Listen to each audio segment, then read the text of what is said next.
Bonjour à tous et merci d'être avec nous. Importé des États-Unis, le coaching est apparu en Europe dans les années 80-90 avant d'atterrir en Afrique et s'inspire des grands concepts des sciences humaines. C'est un accompagnement personnalisé cherchant à améliorer les compétences et la performance d'un individu, d'un groupe ou d'une organisation grâce entre autres à l'amélioration des connaissances. Nous nous intéressons à la contribution du coaching à la performance de l'entreprise avec Gildas Semevo Tonouquin. Il est conférencier, coach d'entreprise. Gildas Semevo Tonouquin, merci d'avoir répondu à notre invitation. C'est un plaisir, madame. Alors, le coach qui accompagne pour la performance dans une entreprise, est-ce que c'est ce même coach qui accompagne un individu dans la vie, pour faire son projet de vie? Oui, le coach qui est appelé à faire un travail avec une entreprise pour pouvoir l'amener à la performance, il doit être capable de pouvoir accompagner chaque individu. Donc, des compétences nécessaires pour accompagner l'individu au plan personnel sont nécessaires pour pouvoir jouer efficacement le rôle de coach d'entreprise. Alors, qu'est-ce qu'un coaching orienté entreprise? Un coaching orienté entreprise, je dirais que c'est un coaching. D'abord, il faut se rappeler que le coaching a pour point d'ancrage l'élément de travail au sein de l'entreprise, les hommes. Donc, c'est sur les hommes que le coach travaille pour pouvoir non seulement les amener à se construire, mais les amener à travailler au niveau sur les objectifs de l'entreprise et donc amener l'entreprise à la performance. Donc, ce coach-là est armé du point de vue astuce, du point de vue stratégie, outils personnalisés pour pouvoir amener de par la réalisation des objectifs à ces entreprises à la réalisation de l'objectif de l'entreprise ou des objectifs de l'entreprise au plan général. Alors, avant de vous demander comment vous procédez exactement, puisque vous êtes coach d'entreprise, à quel moment est-ce que l'entreprise fait appel à un coach? Une entreprise fait appel à un coach quand il sent que ses objectifs sur certains aspects de l'entreprise ne sont pas atteints.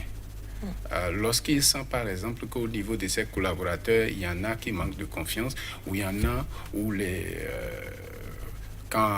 après un point, après un rapport, les résultats, quel que soit l'aspect, ça peut être l'aspect financier, ça peut être les résultats, ou bien objectifs plutôt, en termes de réalisation de chiffre d'affaires, en termes de marge, quand ces objectifs ne sont pas atteints, puisque l'entreprise travaille avec un tableau de bord, j'allais dire, les indications sur le tableau de bord vont orienter la décision de faire recours à un coach ou pas. Pourquoi pas un consultant? Pourquoi un coach, justement? Oui, à ce niveau, il y a une différence entre le coach et le consultant. Bien que le coach peut, à un certain moment donné, porter le manteau de consultant. Le consultant, lui, travaille sur les systèmes au sein de l'entreprise. Il travaille sur le processus. Le consultant est obligé d'avoir de l'expertise dans le domaine où son client l'a sollicité. Alors que le coach, c'est un travailleur, c'est quelqu'un qui est expert dans l'accompagnement d'hommes. Donc, il n'est pas obligé d'être un expert dans le domaine. Si son client est une entreprise commerciale, par exemple, et dans le domaine, je dirais, des noix d'acajou, il n'est pas obligé d'être un agronome, d'être un spécialiste de ce domaine spécialement pour pouvoir l'amener à atteindre les objectifs. Puisque lui, il est chargé de travailler sur ces hommes. Et le postulat qu'il est important de rappeler chaque fois quand il s'agit de coaching, c'est que le travail que nous faisons est inspiré du coaching sportif avant d'être appliqué au domaine entrepreneurial. Et le postulat fondamental est que on se base sur le fait que les ressources qu'il faut pour produire un niveau de performance plus élevé au niveau de l'entreprise, ces ressources, on se base sur le fait que ce n'est pas forcément à l'extérieur, mais c'est à l'interne.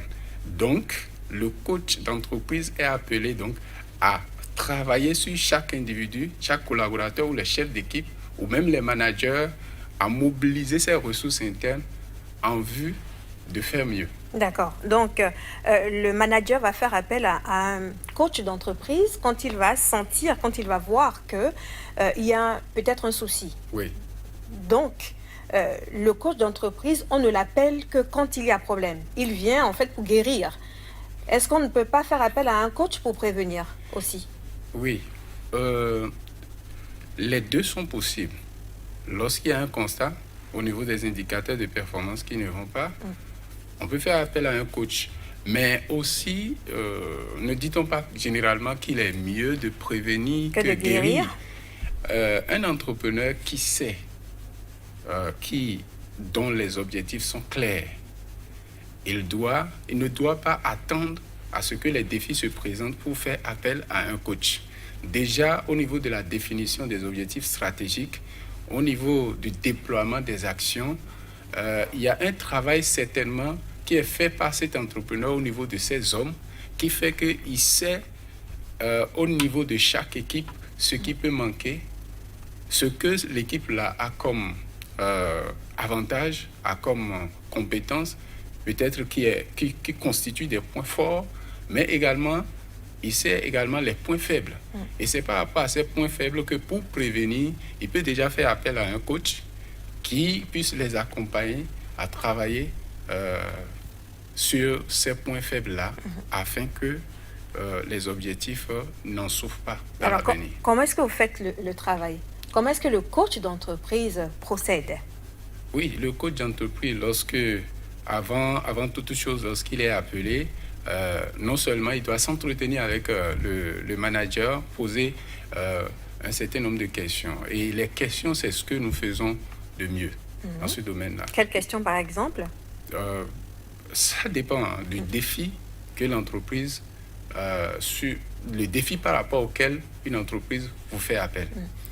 Vous posez des questions, si c'est le chef d'entreprise vous parle. Je donne un exemple. Il y a un chef d'entreprise qui m'a sollicité parce que son décès, le directeur commercial, n'arrive pas à atteindre les objectifs en matière de chiffres à la fin de chaque mois. Donc, l'une des questions que je lui ai posées, par exemple, c'est de savoir comment lui-même il explique le fait de ne pas avoir atteint ses objectifs. Là, vous demandez directement au directeur, c'est ça? Au directeur commercial. Et avant d'en arriver là, il faut aussi recueillir l'avis de son directeur, par exemple, comment lui-même il voit, comment il interprète le fait que son décès n'a pas atteint les objectifs ou n'est pas en train d'arriver à être à la hauteur de ses attentes. Et je recueille l'avis là que je croise avec les dits également du décès. Je vais en profondeur en demandant par exemple au décès est-ce qu'il pense qu'il y a des éléments qui devaient être, des conditions qui devaient être réunies pour pouvoir, est-ce qu'il y a des choses qui lui manquent? Et généralement, ces genres de questions, c'est des questions pièges en réalité. Pas pièges pour pouvoir faire du mal aux gens, mais en réalité, parce que, vous savez, les gens ont tendance à se focaliser sur ce qui leur manque et qui doit venir de l'extérieur pour que les objectifs soient atteints. Alors que, je l'ai dit tantôt que mon rôle, c'est de pouvoir a priori. On ne dit pas qu'on n'a pas besoin d'apport extérieur pour pouvoir s'améliorer, pour pouvoir atteindre les objectifs. Mais a priori, mon objectif sera de mobiliser tout ce que cet individu-là a à l'intérieur en matière relationnelle, en matière émotionnelle. Je mobilise tout ça en lui posant des questions parce que mon rôle aussi n'est pas de le conseiller. Le coach n'est pas là pour conseiller. C'est pas mon rôle de lui imposer des choses, mais c'est de lui poser des questions, de bonnes questions, des questions intelligentes pour pouvoir l'amener lui-même à dire ce que je souhaite qu'il dise. D'accord. Donc, vous ne conseillez pas. Il y a une nuance entre conseiller et imposer. Donc, je pense quand même que vous êtes conseil, quelque part. Même si vous n'imposez pas aux collaborateurs ou à l'entreprise ce qu'elle doit faire, si c'est l'entreprise, ce qu'elle doit faire, mais vous conseillez quand même, je pense. Le coach n'est pas là pour conseiller. D'accord. Le coach est là afin de challenger.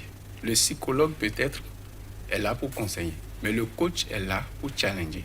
C'est-à-dire que les objectifs que l'individu a en face de lui et peut-être qu'il a des défis pour pouvoir les atteindre, nous le challengeons en lui posant des questions clés, des questions spécifiques en fonction de l'aspect abordé pour pouvoir l'amener à l'atteindre.